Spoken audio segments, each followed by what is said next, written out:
Back home now in Trenchtown, a 12-year-old girl who was shot and injured by gunmen over the weekend is recovering from surgery this evening.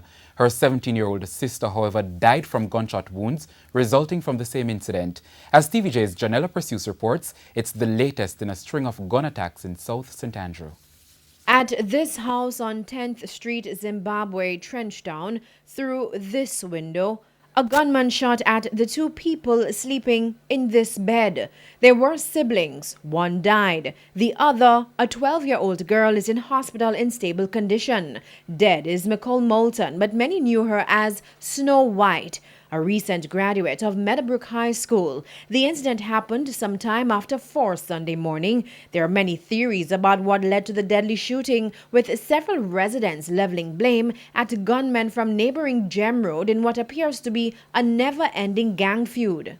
The ongoing violence has been affecting several communities in Trenchtown for the past few months. Now, there is a view that the Dons may need to step in to bring back peace to the area.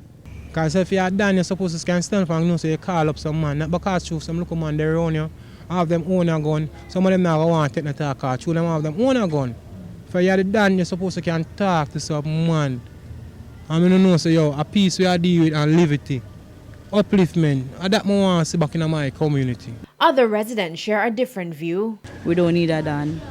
What we need the police to do their work and the army to step in and help. We don't need no done. Because if they have done already and they done ain't doing anything, what they need a done for? Police present in the community more regularly, make we can live happy. Because if we don't have the police for come protect we don't have nobody to protect we. So after other police, if I have the police force for there, so would we. Because at the end of the day, nobody not trouble nobody nowhere a road. I just the people them from elsewhere come and come molest the people them down here. We there so we have bingo table them come them rob we and take our phone them and fire shot and gone. And so we are live and we can't live so.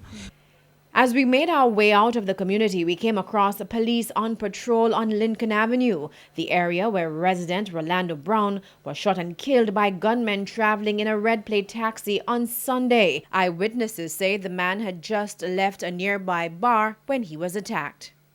I'm scared, really. So we're sick and tired of it, and we're scared because we don't know what is going on or what is going to happen anytime, any minute now. We're scared, really scared. The police say they're doing all they can to stem the violence in the area. Janella Perseus, TVJ News.